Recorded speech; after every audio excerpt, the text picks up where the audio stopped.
ये जो हुआ है, मैंने जितना भी पूछा, मेरे पेशावर में 2 एक्स मिनिस्टर्स, एक गवर्नर, वो कहते जी हमने ये ऐसे लोग ही नहीं देखे थे।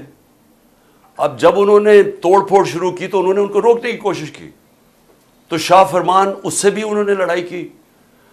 दूसरा हमारा शौकत यूसुफ है, जब उसने रोकने की कोशिश की, जो मिनिस्टर था, उसके उन्होंने कपड़े फाड़ दिए। ये कौन लोग थे? हर जगह से खबरें आई। अभी यहाँ से जब हमारी लोग जमा हुए थे इधर लिबर्टी चौक में, उन्होंने कहा कि हम अजीब अजीब लोग देख रहे थे।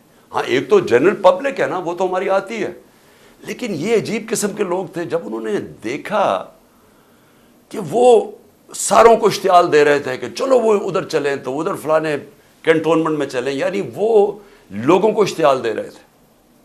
और ये जो आपने देखा ट्रक से उतरते हुए नामालूम, ये सफ़ेद कपड़ों में, यही लोग जब मैं जुडिशल कॉम्प्लेक्स में मेरा कत्ल करने का प्लान था, वहाँ इसी तरह के लोग थे।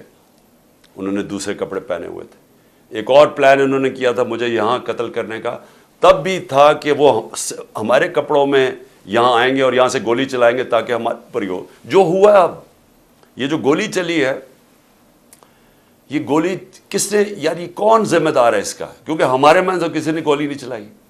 सो देखिए, ये इसके ऊपर इन्वेस्टिगेशन होनी चाहिए, क्योंकि मैं फिर से कहता हूँ, मैंने कभी किसी किस्म का इंतशार, मैंने कभी किसी किस्म का वायलेंस की आज तक अपनी पार्टी को इजाज़त नहीं दी, क्योंकि हम वो पार्टी हैं जो कि हम आइन और कानून के बीच में इलेक्शन जीत के आना चाहते हैं। हम कोई इस तरह के हरबे नहीं इस्तेमाल करना चाहते, ये माफिया जो बना हुआ है। लेकिन इन्होंने, मुझे जो ख़ास तकलीफ हुई, जो औरतों से इन्होंने किया, यानी कौन औरतों से इस तरह, ये क्या ये हमारे मुल्क की तहजीब है? ये जब से ये इम्पोर्टेड हुकूमत आई और इनके हैंडलर्स, ये औरतों